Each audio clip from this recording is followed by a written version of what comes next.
30번 문제를 풀어드리겠습니다. 그리고 중간에 탁 끊길 수 있습니다. 그죠? 자, 그리고 여러분이 현장에서 이렇게 수업하는 것이 훨씬 더 좋습니다.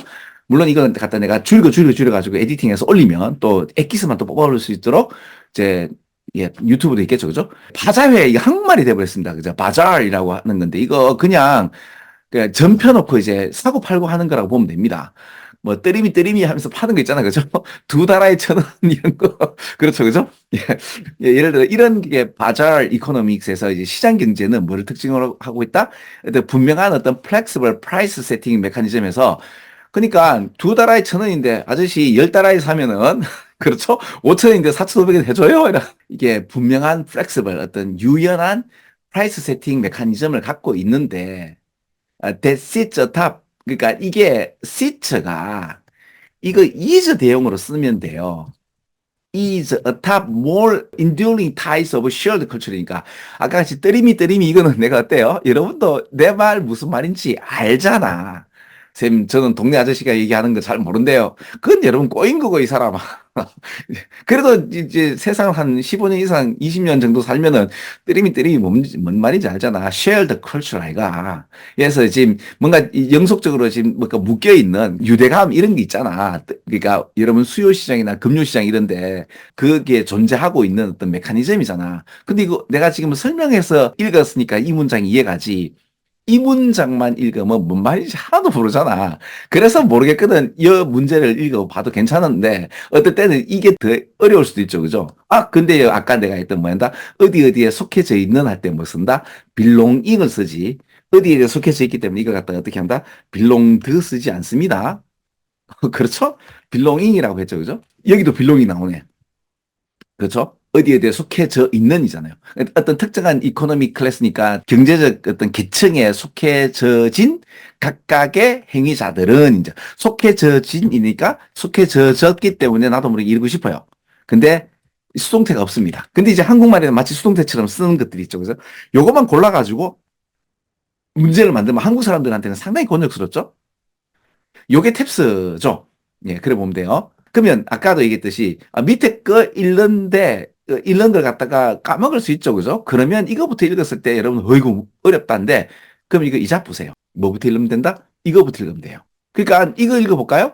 이 바이어나 셀러나 둘 다 뭘 알아요? 서로의 어떤 리스트릭션이니까 어떤 제한적인 거를 알게 되고 그러면 이제 예를 들어서 어느 특정 지역에 뭐 우리 칠곡 지역의 금융시장이나 수요시장에서는 이 바이어와 셀러들은 뭐를 갖다가 어째서 평가한다? 경제적인 어떤 제약, 어떤 제약? 다른 액터들이 가지는. 그러니까 내가 파는 사람이야, 그지? 내가 어떻게 팔아요? 시금치 두 달에 5,000원에 내가 판다고 합시다. 그쵸? 뜨리미로 내가 근데 이제 세 달에 5,000원에 팔려고 한단 말이에요. 왜? 그들이 갖고 있는 어떤 시간적 또는 재정적 콘스트레인을 갖다가 평가하죠. 내가 평가하고 알죠. 왜? 지역 경제에서 빤하거든요. 여기 오는 사람들도 그렇고 물론 이제 정해진 어떤 가격이 있지만 해서 좀 깎아주세요. 이런 것들이 존재하는 그런 어떤 시장이라고 보면 돼요. 특히 바자 같은 경우는 그런 게 더 심하죠. 그래서 요 얘기는 어디 나왔죠? 여기 나왔죠. 여기 나왔죠. 그죠? 그래서 제약을 알고 있고, 요까지만 읽어도 돈을 너무 많이 부르면 안 살 거다라는 그런 느낌이 들면은 상당한 내공을 가진, 그러니까 여러분들이 한 반백 정도 살았다고 하면은 이 말 뭔 말인지 알 수 있는데, 아니, 20년도 채 못 살고, 그런 상황에서 이런 그 경험 안 해봤잖아요. 그러니까 수능은 어려운 겁니다. 그래서 이런 간접 경험하는 사람이 좀 옆에서 말씀을 좀 드리는 것도 있고요. 그죠? 그러니까 내가 했잖아요. 이 정도 되는 이런 문장들을 얘기하는 거는 우리하고 좀 다른 천재들이 자기들만의 어떤 워딩으로 자기가 깨달은 바를 수십 년 동안 살면서 깨달은 바를 나 똑똑하지라고 이렇게 내질러요. 그럼 자기야 원한을 푸는 거잖아요. 이때까지 공부했던 게 이만큼인데 나 잘났잖아라고 푸는 거지만 이걸 읽어주는 우리는 아씨 예, 그죠? 짜증이 나지만 근데 이 양반들이 그렇게만 살진 않죠. 이렇게 쉽게 설명을 합니다. 그렇죠? 그래서 이렇게 읽어보시면서 아까 내가 얘기한 거 이해가시죠? 빌롱잉입니다. 그죠? 어디에 속해진, 어떤 속한 각각은 뭐를 안다? 다른 사람들이 요게 읽어보세요. 두 가지로 나눠요. 필수품과 사치품으로 나누면 이제 뒤에는 뭐가 나온다? 필수품과 사치품으로 나오겠죠. 근데 지금 뭐다? 비디오 게임은 필수품이 아니다 하는 게 보이죠? 마치 뭐처럼 푸드 아이템처럼 필수품이 아닌 그럼 이건 럭셔리 제품이기 때문에 셀러들은 하이 프라이시스 for 비디오 게임을 갖다가 높은 가격을 매기지 않는데 잠깐만 여기도 마찬가지. 낱말의 쓰임이 적절하지 않은 것이 몇 번에 나와요? 30번 하고 42번에 나오죠. 5초밖에 없다 그러면 답을 뭐 찍으라 그랬죠? 높고 낮고 그죠? 또 뭐요? 많고 적고 이것 찍으면 웬만하면 답이다. 아니면 오르고 내리고. 왜냐하면 나도 그래 내겠어. 왜냐하면 높은 가격이냐 낮은 가격이냐.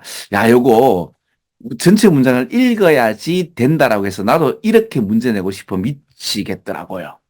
그러니까 시험 내는 사람들의 심리가 이렇거든요. 왜냐하면 이거는 이렇게 높고 낮는 거냐는 전체적인 문장을 읽어야지 높은 가격을 제시하는지 낮은 가격을 제시하는지 아는데 그러다 보니까 높고 낮고 오르고 내리고 그거 자꾸 하는 얘기를 찍으면 90%가 답이야. 오히려.